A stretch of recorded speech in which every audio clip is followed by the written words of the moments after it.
नमस्कार। पिछले कुछ हफ्तों में झारखंड में बहुत कुछ हुआ है। एडमिनिस्ट्रेशन में बड़े बदलावों की हलचल से लेकर स्पोर्ट्स में ऐतिहासिक जीत और घने जंगलों में मिले कुछ अनमोल रहस्यों तक। तो चलिए झारखंड की इस बदलती तस्वीर को थोड़ा और करीब से समझते हैं। तो सवाल ये है कि इन सभी घटनाओं का असली मतलब क्या है। आखिर ये सारे बदलाव, चाहे छोटे हों या बड़े, झारखंड के आने वाले कल की कहानी कैसे लिख रहे हैं। आज हम इन्हीं सब पर बात करेंगे।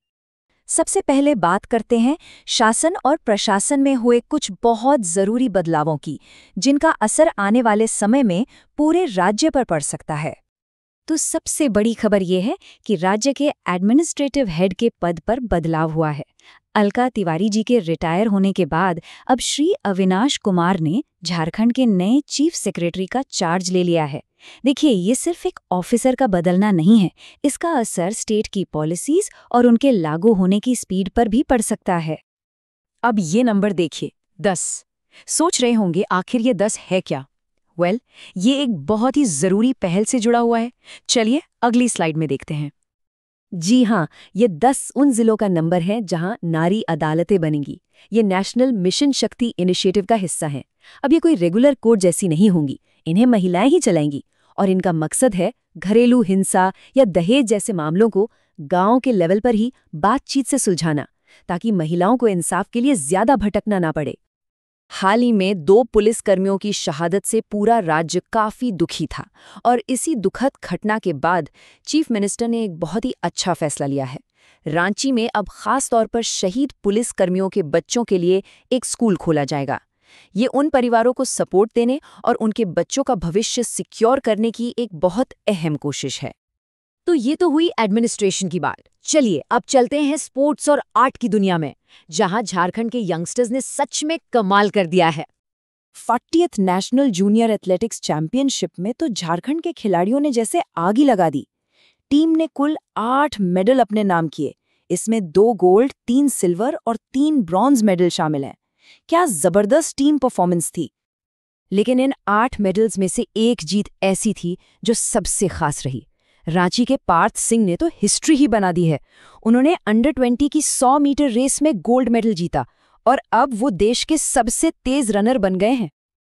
और पता है कितनी देर में? सिर्फ 10.52 सेकंड्स में। मतलब पलक झपकी और गोल्ड मेडल जीत लिया। अनबिलीवेबल स्पीड है ये। और सुनिए, जीत का सिलसिला यहीं खत्म नहीं हुआ। लड़कियों की अंडर 18 एथलेटिक्स टीम ने भी ब्रॉन्ज मेडल जीतकर राज्य का नाम रोशन किया।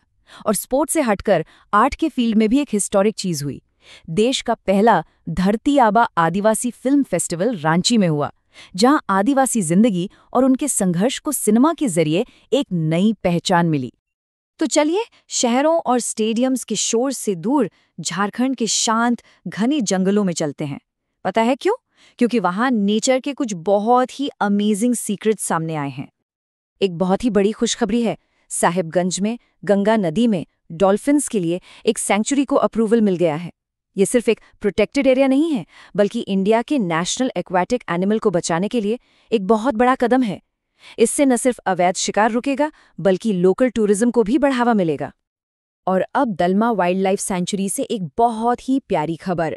वहां की सबकी फेवरेट हथनी रजनी ने अपना 16वां बर्थडे सेलिब्रेट किया। रजनी जब बहुत छोटी थी तब उसे रेस्क्यू किया गया था और आज वो दलमा की शान है। दलमा में ही एक और हैरान करने वाली चीज हुई। वहां पहली बार एक बहुत ही रेयर जीव कॉफी लोकस दिखा है। और पता है इसमें सबसे इंटरेस्टिंग बात क्या है? ये एक ही टाइम पे हीरो भी है और विलन भी। ये कॉफी की फसल को तो खराब कर देता है, लेकिन जमीन के अंदर अंडे देकर मिट्टी को ज्यादा फर्टाइल बना देता है। और दलमा के सरप्राइजेस यहाँ खत्म नहीं होते। हाल ही में वहाँ रंग बदलने वाला टॉर्टोइस बीटल, जहरीला ब्लिस्टर बीटल और फॉरेस्ट कॉकरोच जैसे कई और रेयर कीड़े भी मिले हैं। ये सब दिखाता है कि दलमा के जंगल बायोडाइवर्सिटी का कितना बड़ा खजाना है। और आखिर में आते हैं एक ऐसे टॉपिक पर जो न सिर्फ झारखंड बल्कि पूरे इंडिया के फ्यूचर के लिए गेम चेंजर साबित हो सकता है। हम बात कर रहे हैं क्रिटिकल मेटल्स की।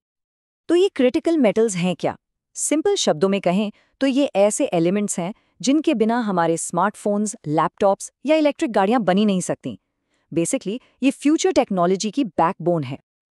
अभी हाल ही में आईआईटी आईएसएम धनबाद में एक नेशनल सेमिनार हुआ जहां नीति आयोग के मेंबर डॉक्टर वी.के. सारस्वत ने इसी बात पर जोर दिया।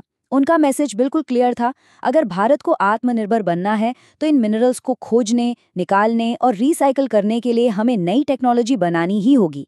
अब ये कोई ऑप्शन नहीं बल्कि ज़रूरत है। तो फिर इसका सल्यूशन क्या है? डॉक्टर सारस्वत ने 3 सिंपल स्टेप्स बताए हैं। पहला, देश में इन मिनरल्स के नए सोर्स ढूंढना। दूसरा, इन्हें निकालने के लिए नई टेक्नोलॉजी बनाना। और तीसरा, पुरानी चीजों से इन मेटल्स को रिसाइकल करने के तरीकों को और बेहतर बनाना। तो हमने देखा कि कैसे झारखंड एक ही टाइम पे कई फ्रंट्स पर आगे बढ़ रहा है, सोशल पॉलिसीज भी, नेचर कंजर्वेशन भी और फ्यूचर टेक भी। अब सोचने वाली बात यह है कि इन सब चीजों को बैलेंस करते हुए राज्य का अगला बड़ा कदम कैसा होगा और भारत के डेवलपमेंट में इसका क्या रोल होगा।